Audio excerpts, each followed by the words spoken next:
You're listening to the Comic Crusaders podcast. I am your host, Al Mega, CEO of Comic Crusaders and Undercover Capes. In this show, I'm sitting down with creators from all walks of life to talk about inspiration, process, the lessons they've learned, and a whole lot more.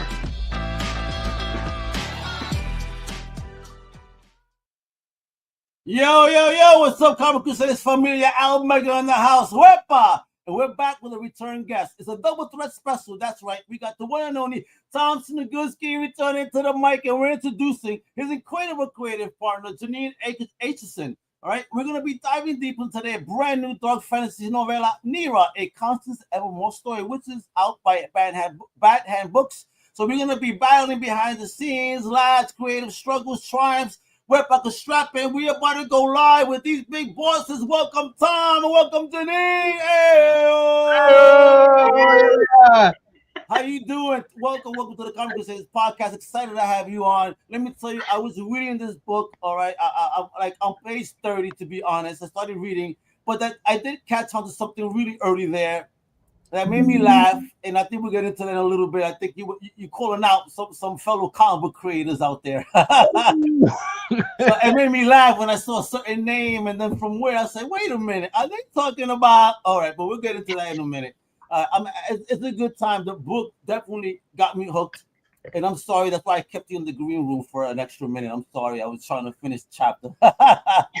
It's not good. You guys have done a fantastic job here with this book, for real. And folks, you don't know what book I'm talking about? Let me show you something. Let me show you first off this beautiful cover before we start diving deep into this amazing project. And of course, listen, you want to see for yourselves. You see that QR code in the corner, mi gente? You see that right there. All you gotta do is put your little phones up to that bad boy right there, all right? And just scan it. And guess what happens, mi gente? Guess what happens? You're going to get right up in there, and you're going to go straight to the page on Amazon where you can purchase this amazing book. Again, Christmas is around the corner, so you know what it is, the holidays, stocking stuffer. And if you have a reader in your life, let me tell you that this is one of those. Look what a great-looking cover right here. It is dope. I mean, it's a novella, folks, all right? It's not a comic book graphic novel. It's a novella. It does have a little couple of pieces of art, though, you know what I mean, which is pretty dope. But we're going to get into that right now. So, Tom, my man, you return to the podcast like Superman back into the sky. So since our last chat, what have you been up to that you've tackled? What did it teach you? And what did you wish you knew 20 years ago since then? Oh, God. Well, I just finished my first run on the Herculoids. Woo! Yeah, man. That beautiful, amazing book from Dynamite Comics. Heck yeah. Yep, just finished the Herculoids. What else am I doing? Currently working on Vampirella Armageddon.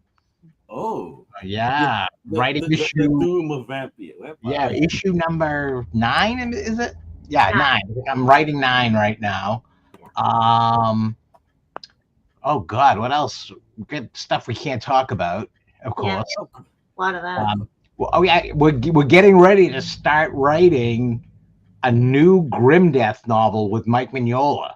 No, you're not. Yeah, we are. No, y'all not. I like the name like, yes, we are. Yes, we are. Yes, we are. Yeah, we are. Oh, my God. Hey, Jeannine, and when you heard all this stuff coming from Tom, and welcome to the show, I mean, what did you think? Can you top that? Or, oh, boy, I'm stepping into deep waters. Why am I I think I find myself I feel very fortunate that I'm hanging out and learning from somebody who's done so much. He's been around for such a long time, and he's graciously imparting all of his wisdom on me. So I'm picking things up here. Make him feel old. Why not? He's been around for so long. Since Noah's Ark, and come on, bro, Tom, bro. The agent you as much as Vampirella almost over here. Come on. I love this. All right, Jeannine, a former 7th grade English teacher turned dark fantasy powerhouse. Now, I need you to walk us through that dramatic career flip combo. Like, what triggered the, okay, chalkboard out, pen in hand, fantasy world on moment? Well, very long story short, Tom and I went to high school together. Like, oh, you've known him that long? Yeah. And we lost touch when I was teaching, I needed an author who had books turned into movies. And I'm like, I know somebody. Oh. So I literally emailed Tom out of the blue, like after 30 some odd years, and said, do you remember me? Would you be interested in coming to talk to 300 seventh graders in my hometown in Danvers?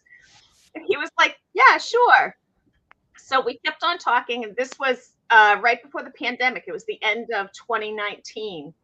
And we just kept on talking, and I had been thinking about retiring from teaching. It was just getting to be an awful lot.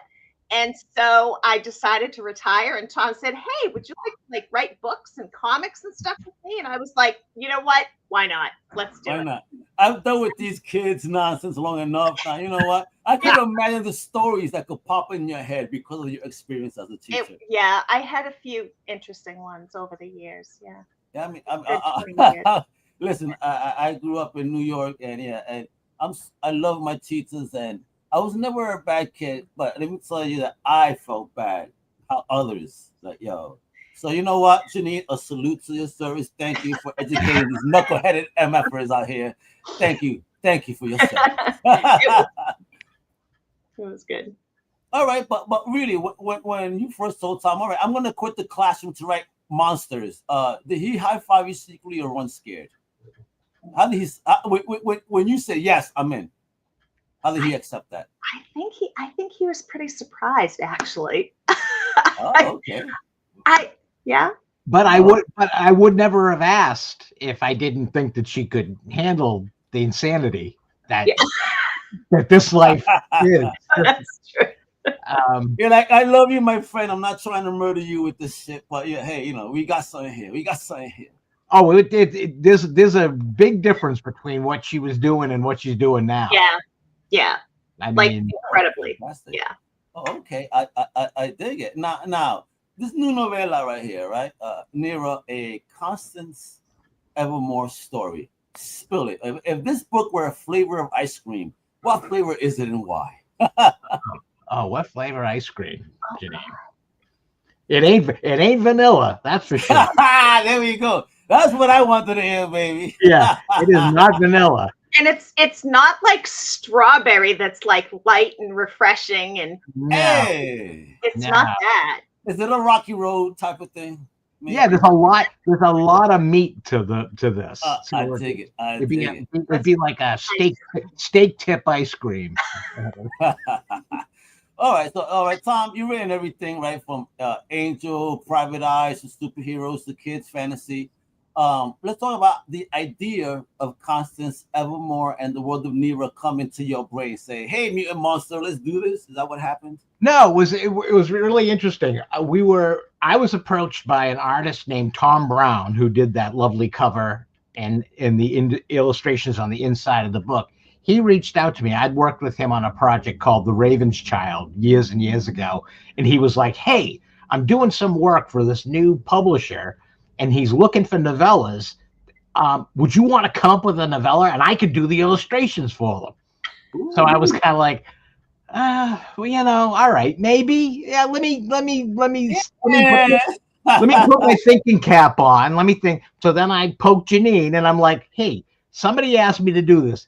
Do you want to do it? Do you think we should do it? And she was, of course, yes, we have to do it. I say go, yes. Jeannine.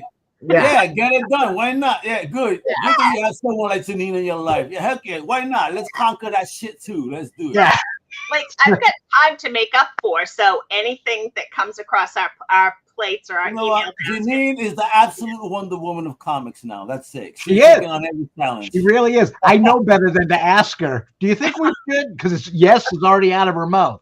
Yeah. You know what? He's lying, Jeannine. You know what happens? Before you even ask her, he already has half the script done. He's just asking you out of courtesy. That's true, actually. He's like 50 paces or 100 paces ahead of me, like all the time. Do you want to do this? Because I have a little something already. It's like, Jesus Christ, it's a Bible already. When he puts that down, you hear a slam. You're like, Jesus, bro. Tom, what are you doing? I dig it, though. I dig it. All right, so Jeannine, when you heard Tom's idea, though, and what was your first draft reaction like? Is this the next big thing, or do I need coffee in a couple of days? It's funny.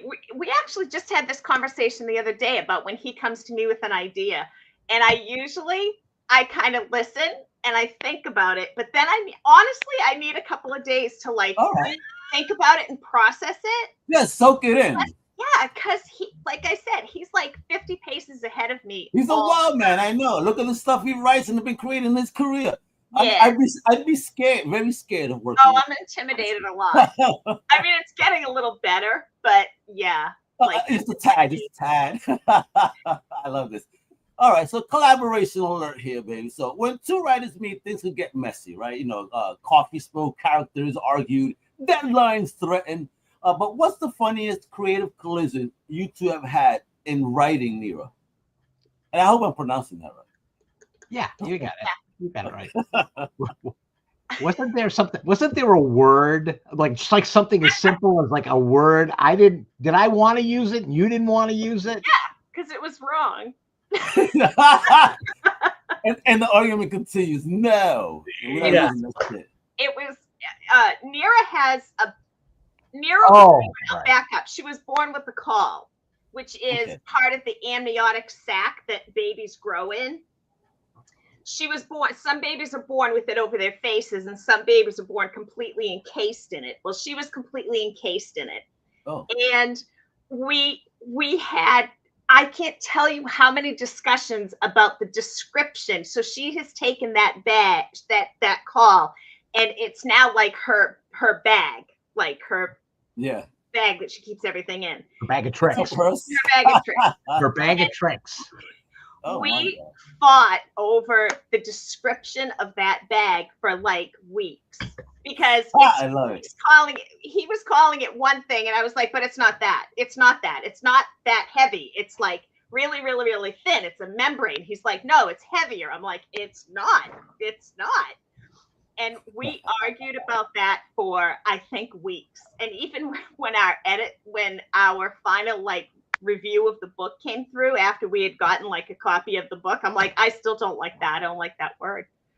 All right, so I gotta find that now. Right up until the very end, we still disagree about the description. So let's find out here now. Was it rock, paper, scissors, dog pile the manuscript, or just sneak out for pizza and reboot for a moment? How was it solved? I think it was just I think we just kind of agreed to disagree, and the wording is a little bit what she was looking for and a little bit what I was looking for. So everybody thinks they won. Resolution, baby. That's how it's. Everybody thinks they won. I love it. Yeah. Now, I dig it. So, all right. So, writing dark fantasy, it means monsters, it means stakes, it means twists. What was the moment in this project where you both looked at each other and said, "Uh-oh, we might have gone too dark," or, "Damn, that shit is perfect"? I don't want to give anything away. It was Don't be not spoilerish, because I'm loving the book, and I'm just telling people, listen, you guys are gonna dive in because they really. Once I dove in from page 1, I was hooked. Okay. And then seeing some references that we'll talk about in a little bit made me laugh. So, oh shit, okay, what you guys doing here? I see you. I think it was the part when one of the main ghost talks a little bit about his history and some of the people that he's killed in or had killed in his life. And I think we discussed, did we get was it inappropriate? But it wasn't for the character, so we decided that we were okay. Yeah, it was one of those things where we never wanted this to be soft, but at the time, that particular description and that particular piece of dialogue, I think, was harder than what we've said previously. So it was very shocking. Yeah. In light of just everything. But I think in light of the whole, once the whole book was written, it doesn't stand out as much as when we were writing it, and it was kind of oh, that's really kind of rough. Yeah. But the rest of the book, there are aspects that are a little rough and stuff like that too. So at that time, it was kind of all right, should we change that? I'm glad we didn't. Yeah, me too. But then later on, it's fine. That's And what it's funny because it kind of harkened back to when Tom and I wrote a novel during the pandemic.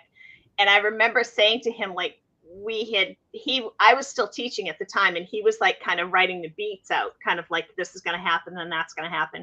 And he'd like run things by me, and I'd be like, can we be like a little more subtle with this? Like, this seems kind of like over the top. And he's like, okay, I'll dial it back.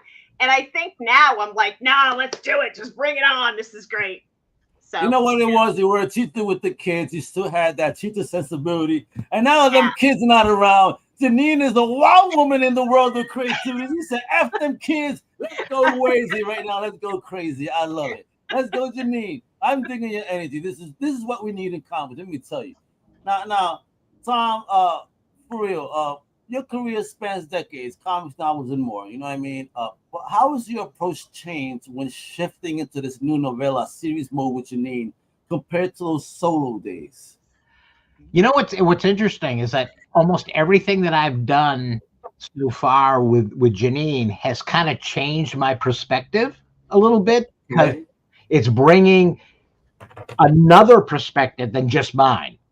So I think it's forcing me to kind of look at things a little bit differently, like how I would before I would have been full steam ahead, one direction. It's just I know, but now I'm kind of like, oh, I can't do that. I have a partner. I have somebody who has something to say. I should definitely listen to what she has to say, because it will bring a certain spice to the story that would be. Brings a song, baby. Come on. Yeah, or it would be. I mean, me is just me, but when you add something else to it, it's a combination of me and her, so we get a whole different flavor. And I think that's really, really nice.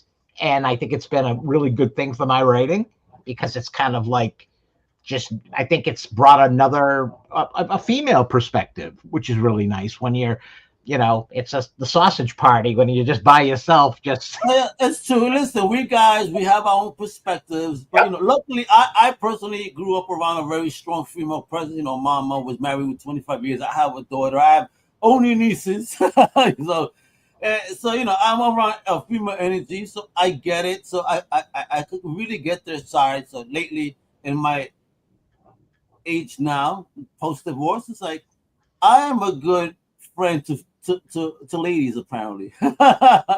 Okay. Yeah. And I don't mind being in friend status. Listen, I want peace in my life anyway. Hey. Oh. Hey, just want to say, man, no hate. I'm saying, yo, I got time for everybody, but I need more time for me.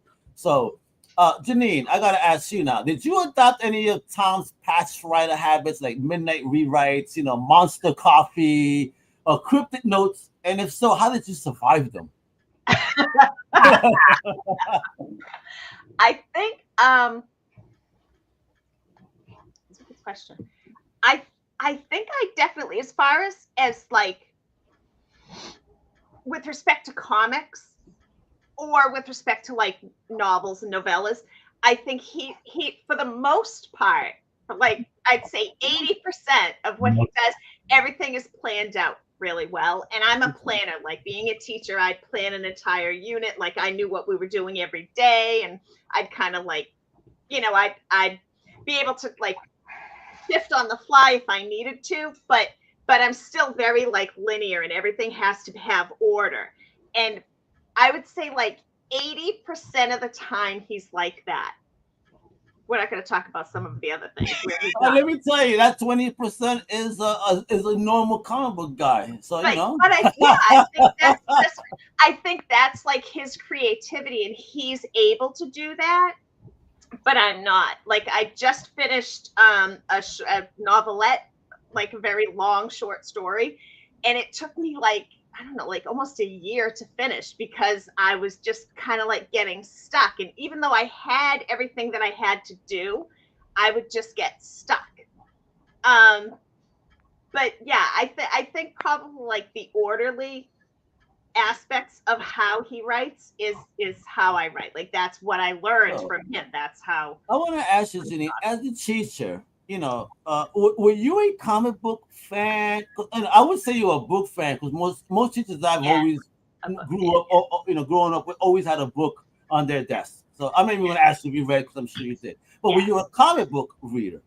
I was when we were in high school. Tom would bring me comics and be like, "Oh, you got to read this." I was like, "Okay." So you were the cool girl in high school. Got you. Yeah. All right. Hey. And that was fine. It was good. Tom was like, yeah. The comics that I used to really enjoy were like Archie comics, like that kind of stuff. But now recently, since hanging out with Tom, like I've gotten into like really different stuff. Like what do I have on my shelf? I have like the Sandman. I have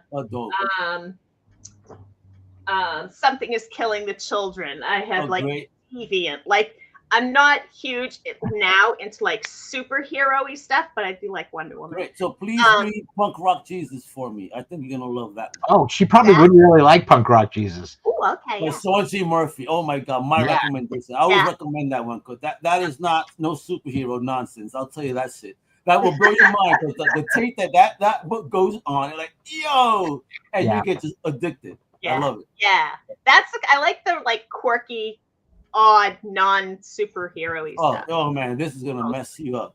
This is my description for the book that I always tell people. You ever seen the Truman Show? Yeah. So imagine if that was a clone of Jesus Christ. And that's it. Let's go from there. Yeah. Yes. Yeah. It will blow your mind. This is the thing. When we first started talking about collaborating and working on books and comics and things like that, I kept saying to her to try to get it into her skull that comics are this amazing art form where you can do anything. And it takes a really good comic to kind of wake you up and make you go, wait a minute, this is like, I've never seen anything like this before. This is look at examples. Look at Mouse, for example. It's not a superhero book, graphic novel. It blew up the world. A View of Vendetta is not a superhero story. It blew up the world. Watchmen is a very different take of superheroes. Like, you know, it changed reading. It changed the view of comics. You know, Frank Miller's Dark Knight, a different view on what Batman is. You know what I mean? Yeah. It's just comics is. I wake up every day and I remind myself this is Herculoid being brought back by Dynamite by my man here murdering the scene right now. Come on, bro. Come on. I don't know. It's a very exciting time in comics. I think. It is. I see this. I don't know. I see that sales are getting better. I don't know if this diamond thing, maybe you know, being that diamond in there for them getting scrubbed out, actually reinvigorated creators and finding new channels and new energy. Because I'm seeing such a great amount of new books and like companies trying to step up to distribute. You know, it's back to feeling like the old days before the monopoly. Yeah. You know?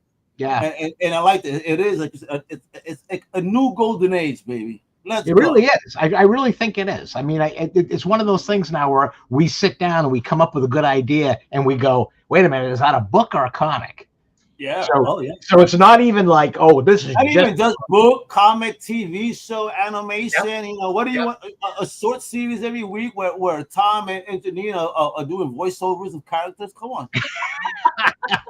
I want to see all this. Now, launch date for Nira has already passed. That baby launched December 16th of this year. So what was that vibe like? You know, was it champagne, pizza, panic? Did you celebrate? Like what was going on? I think we talked an awful lot about celebrating, but we were probably working on another project, so it was just kind of like, oh yeah, Nira's out. Yeah, awesome. And back to work. Yeah, you did a wave, and that's it. Okay. Saying that we're like gonna go out for this fancy dinner. There's this really nice restaurant that we like. Like we're gonna go out for that fancy dinner and celebrate Nira, and it's been 2 months, and we're like, oh yeah, we were supposed to do that. Well, listen, Thanksgiving's around the corner, so I think maybe hook up Dan and give thanks for all these adult products and projects you guys are putting together out there. Because this is definitely one of them. Because I was reading, I mean, again, there was a nod to one of my little fave comic creators out there. I think there was a soldier from Brooklyn that you introduced in the first 20 pages. James P. Is that who I'm thinking, man? That were you inspired by that person? I don't think so. I honestly, it could have been subconscious. Yeah. You But killed me, James Palmiotti. Jimmy Palmiotti. Oh yeah, that's definitely Jimmy. That's definitely Jimmy. Yeah. When I saw that, I said, James, Brooklyn, Palmiotti. Wait a minute. Is this our boy Jimmy? Come on, Oh man. yeah, that's Jimmy. He's Oh great. yeah. Very nice. Yeah, we love Jimmy. Yeah, he's a great guy. One of the good souls in comics, man. Let me tell you. Now, Oh yeah. all right, so let me ask: if you guys had the chance to throw the ultimate launch party, like what theme would you pick? Would it be a Monster Mash Masquerade, a Gothic Gala, or just a pizza and horror movie marathon? Like, what would you do? Oh man, what would we do? Does somebody actually have a landline? I have a landline. Oh my God, Tom showing his age. I love it. He got the dinosaur. The dinosaur. He's a velociraptor. My man is still on copper. Fuck the waves. I love this shit. On air, folks, you just heard one of the most ancient sounds in modern days, an actual telephone. Yeah. All right. You know what? Let's talk about this for aspiring readers, authors rather, that are tuning in. Now, Tom, this is not the end, but I just gotta ask: what's one piece of advice you give someone that's writing dark fantasy today? Man, you know what? If you want to do it, do it. Don't talk about it. Don't wax poetic. Don't. Oh man, don't talk to people about it. Sit your ass down in the chair and write the friggin' thing. Just like that community used to say, "Get her done." Yeah. If you want to do it, do it. Yeah. And if you like, and there's so many people, I've met so many people throughout the years that do the world famous. Oh, I just don't have the. I would love to be able to sit and write. I just you don't. Can't. Anytime you take a shit, you could take a pen and pad in there with you. Make the fucking time. Make the time. You can, even 2 minutes, 3 minutes. Do it, because that all adds up. And before you know it, you have the beginnings of something. If you own a Tesla, doesn't the car drive itself? Now you have writing time. There you go. You go.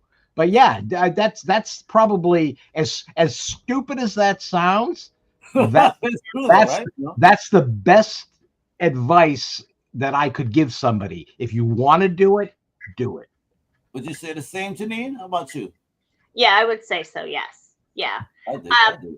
Like I said, we wrote our novel during the pandemic. I was still teaching part-time. And we wrote our novel over Zoom and in a Google Doc. Over Zoom. That was something. Yeah, that was crazy. We worked from 2 to 6 every day. And then we were both doing other writing at other times. So I would write a lot at night. I would write once I went back to school after the pandemic was over, kind of. I used my lunch hour, my lunch 20 minutes to write. And I did it then. And I did a lot of writing in that first year that we started hanging out together. But just in little snippets and snappets, every day. Well, that's all it takes, a little piece at a time. Exactly. By the time you look at it at the end of the year, you have a fucking full-blown book, story, something. Yes. The people who don't, those are the people that don't really want to do it. They want to talk about it. They don't really want to do it. Yeah, those that want to be amongst the folks, but don't want to do shit with the folks. And I've been around them too much. I get it. Oh, I'm sure you have been. Yeah, definitely. It drives me nuts. So, you're trying to do it. You're always saying you're trying, but I'm over 600 episodes in my own podcast, over 2,000 produced. All right, but you're still trying since then. All right, homie. All right, so Tom, Jeannine, the world is nuts, right? 2025, right? It's insane. So fantasy becomes not just entertainment, but escape, right? So do you feel any responsibility while working on Nira to reflect real world themes, or just go full on monster fun? Monster fun. Yeah, I think no matter how much you want to kind of ignore the real world, the real world is gonna find its way into your stuff no matter what. It's kind of like just gonna be absorbed, like because everything is coming through you onto the page, and you're affected by this stuff daily. I mean, it's happening. It's like it's on your phone. It's on my landline. It's on my it's on it's on the internet. On your phonograph machine. On my phonograph machine. Yes.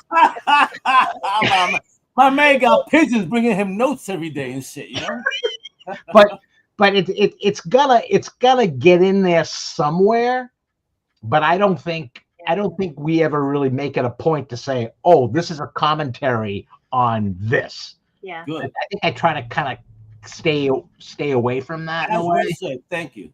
Yeah, but I feel like recently, I don't know if it was Nira or something else that we wrote, where once we finished it and we took a step back, I was like, oh my God, like, do you see the parallels like with this book and like the real world? Oh my God, like I don't think we realized. No, and you, like I said, it's gonna creep in somehow. Energy is the energy around you, you know, and as you write, you create, you know, again, energy absorbed and output through the hand and mind. It is what it is. Yeah. I feel you guys. Yeah. All right. So I want to talk here, like now again, going back to the book, like characters, and what character in Nira surprised you while writing? You know, that showed up and said, "Hey, I'm stealing the show." Was there any, as you were writing the story, any character that really surprised you in the development that you didn't think that this character was going to go that route? I actually think the opening with Harry Derville, the character Harry Derville in his pub, that whole World War II section, I was smelling that pub. Listen, again, I'm 30 pages in, so I know exactly what you're talking about. I smelt the air in the pub.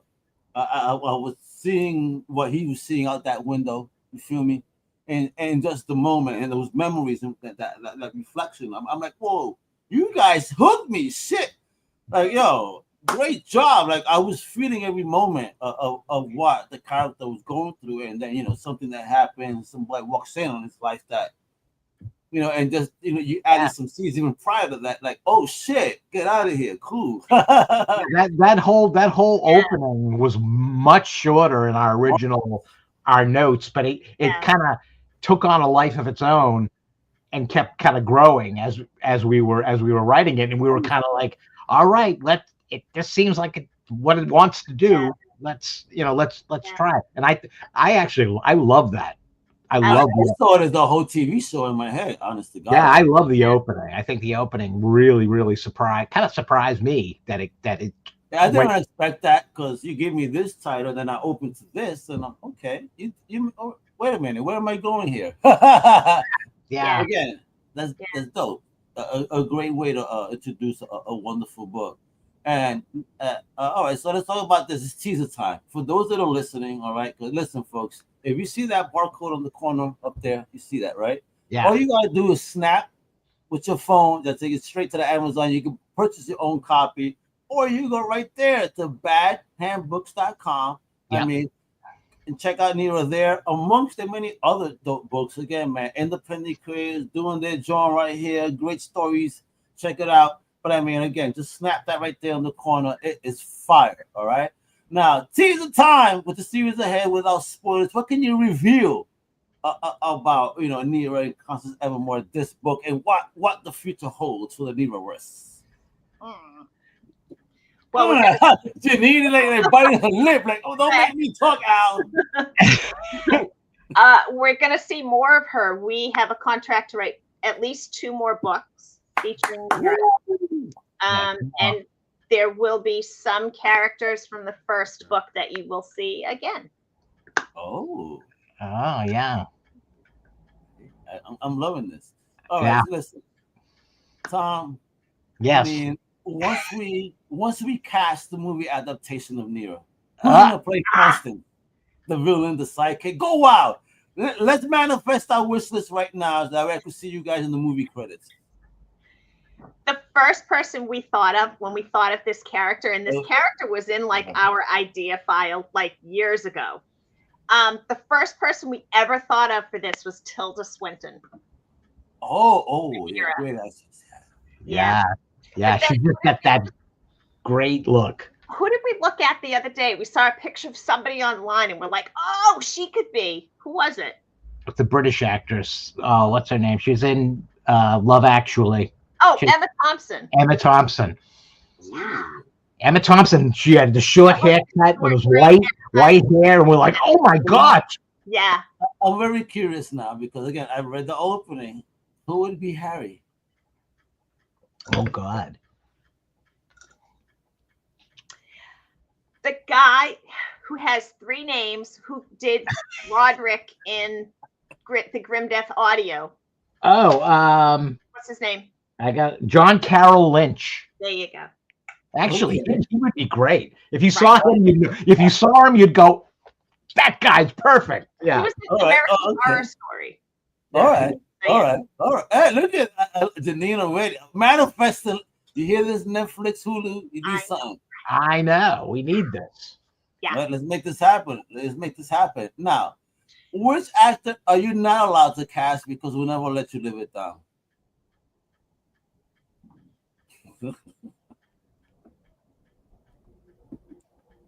I like this. That's a hard one. That's a hard one.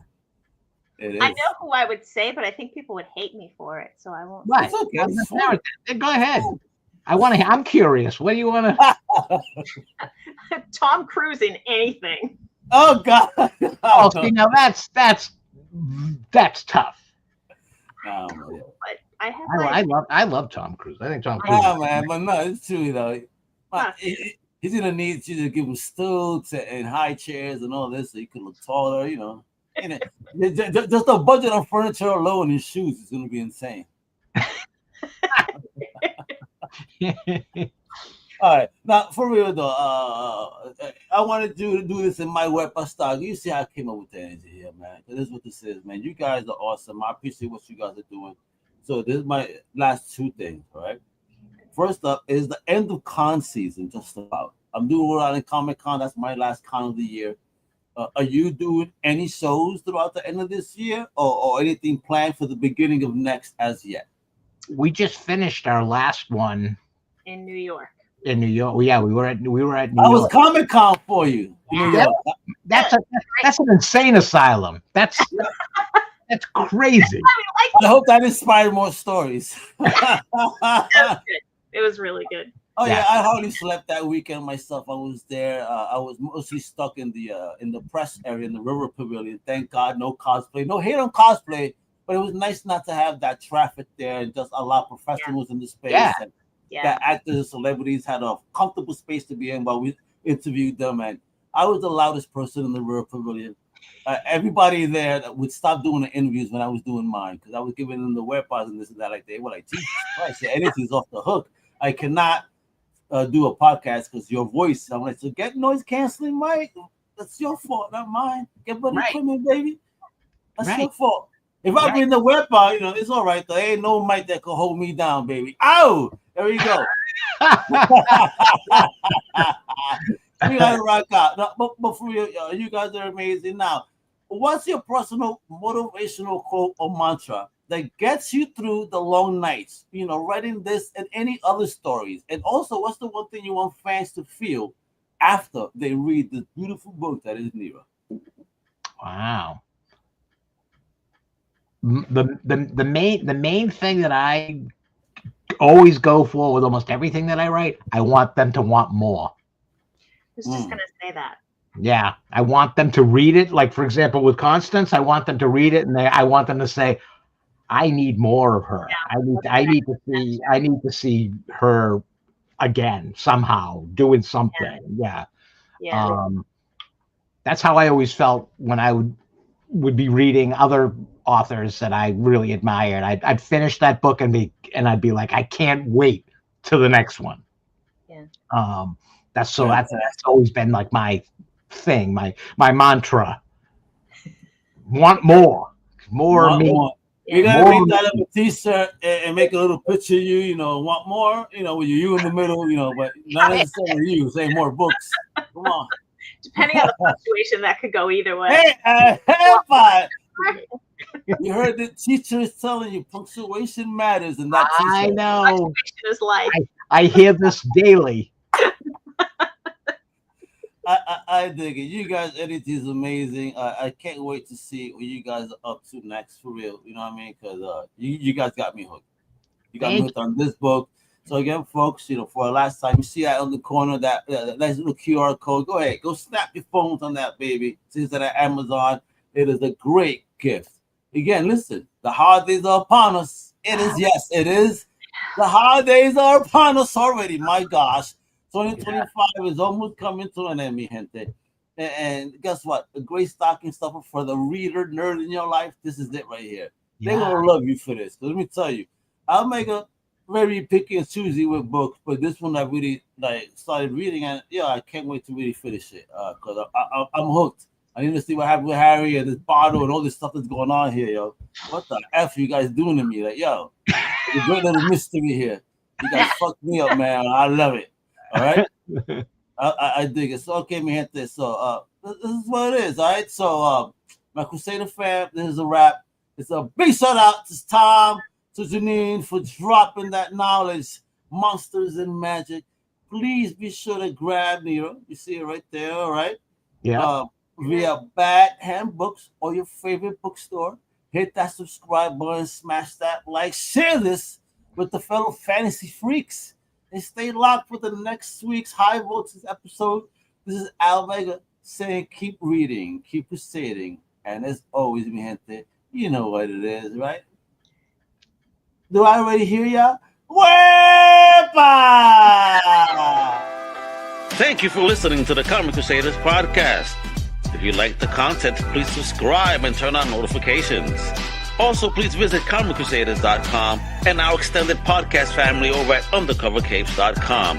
And also, make sure to download the Comic Crusaders app on the Google Play Store today.